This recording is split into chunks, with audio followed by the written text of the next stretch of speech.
Proteins are polymers of amino acids. So basically, just like we saw with carbohydrates being polymers of monosaccharides, proteins are basically many amino acids that are joined together in these chemical chains.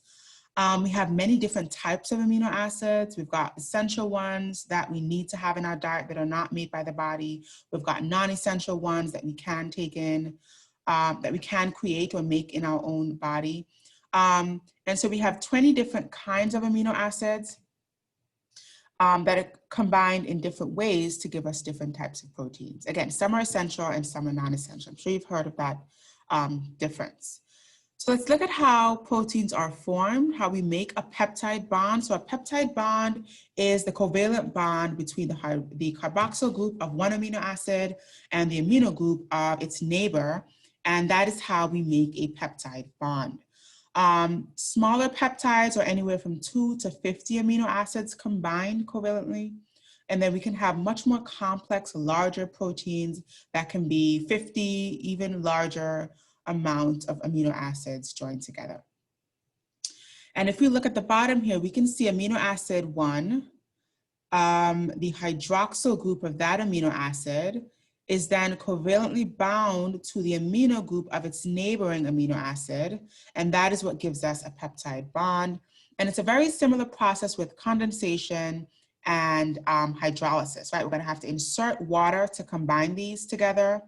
And then if we want to break this peptide bond, we're going to have to, we're going to release water to bind these together. That's condensation. And then if we want to break this peptide bond, we're going to have to insert water and cleave this peptide bond to give us our 2 amino acids. Now, proteins are vast and abundant in the body. Proteins make receptors, proteins make hormones, proteins make enzymes. And so there's a lot of difference in how proteins can bind themselves, how these peptide bonds differ that give us different levels of structure for proteins. So we'll talk about the different levels of those structures. So the primary level of structure in proteins is simply the peptide bond formation. So one amino acid bound to another amino acid gives us the primary structure. This is simple, and then we can start to build upon this primary structure. So our secondary structure, is where we start to then fold these peptide bonds in different ways. We have 2 different examples here. We have the alpha helix, where again, we have a bond between the amino group and the carboxyl group. That gives us these helical structures. This is a secondary level of structure. And then another example is the beta pleated sheet. This creates something like a hairpin loop.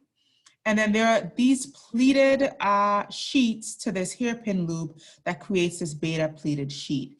So as we can see, the binding of these hydroxyl groups and amino groups, even further on top of our primary structure, is what then begins to create these secondary structures. And this is what makes proteins quite complex, because we can have a lot of different structural properties as we have these different levels to the binding and to the folding.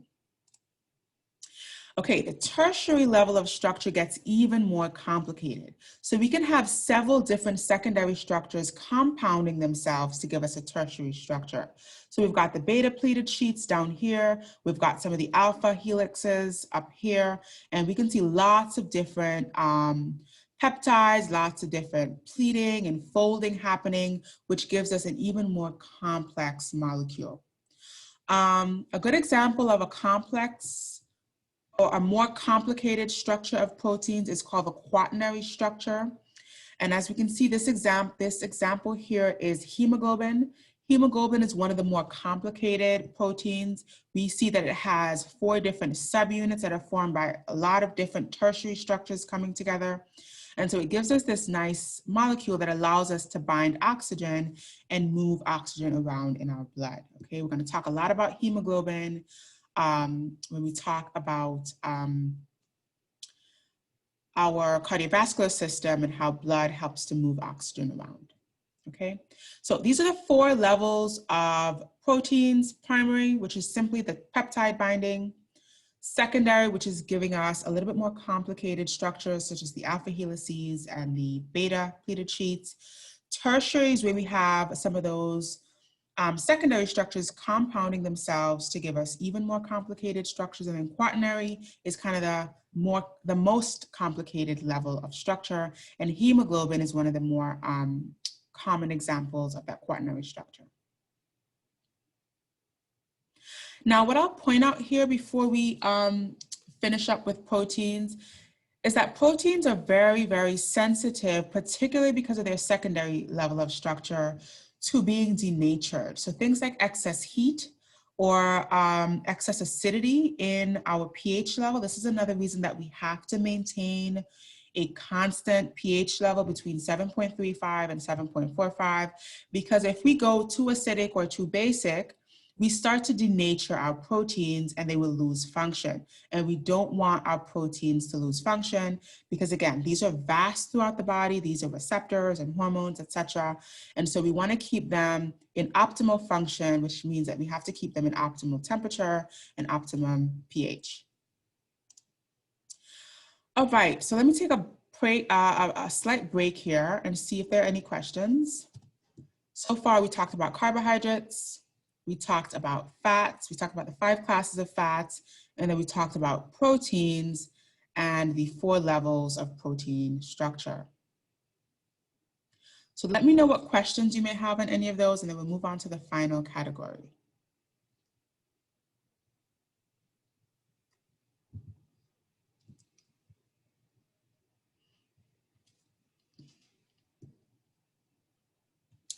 Okay.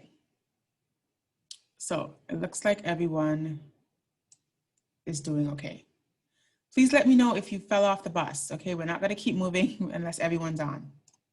Okay, so nucleic acids are the final group or class of biomolecules. Nucleic acids are the building blocks of our genetic material, so our DNA and our RNA. And basically the structure of a nucleotide is that it has a phosphate group, as we can see here. It's got a 5-carbon carbohydrate bound, as we can see here, this ring structure. And then it's got a nitrogenous base, okay? Now the nitrogenous base can be different structurally, and so it's gonna give us a different molecule altogether. So we've got 2 classes of nitrogenous bases. We've got pyrimidines, which include cytosine, thymine, and uracil. And then we've got purines, which are adenine and guanine. The slight difference is that pyrimidines have a single ring, and then purines, as we can see here, have a double ring. And these are the different options for this nitrogenous base, okay? So when we look at the full nucleotide structure, we can have 2 different types. We can have a deoxyribose, which gives us DNA. So DNA stands for deoxyribonucleic acid. Or we can have a ribose, which gives us RNA ribonucleic acid, okay? Now we know that RNA is what codes for our protein building. If you remember the central dogma, how we go from RNA to eventually coding for our proteins, translating to our proteins, and then DNA is going to be our genetic material, okay? Okay, let's see, we have a question here. Okay, so someone is asking about what happens to, or what happens with pH during the secondary structure of proteins. Okay, so I think they were referring to what I was describing as far as proteins having to be in an environment where the pH is our optimal pH, 7.35 to 7.45, and our temperature is, again, our optimal temperature, around 37 degrees Celsius. So if we deviate too far from that baseline that we spoke about with homeostasis, if you remember, then we start to see that our proteins denature, and the denaturing happens starting from the secondary level, okay? So from the secondary level of structure, this is the area that starts to denature if proteins are exposed to excess heat or excess pH. Okay, I hope that answered that question. Okay. So let's keep moving here. So nucleic acids are also important for energy transfer. They're going to form enzyme molecules such as AMP, ADP, and ATP. AMP has a single phosphate, ADP has 2 phosphates, and then ATP, which is the cellular currency for our cells, has 3 phosphates attached. So we can have adenine plus ribose plus a single phosphate, 2 phosphates, or 3 phosphates to give us ATP, which is adenosine triphosphate. And we'll talk a lot about ATP, especially in our next unit, which is cellular respiration, because ATP is the main energy source for our cells in order to do cellular work. Okay, that is what we convert glucose to in order to liberate energy to do work.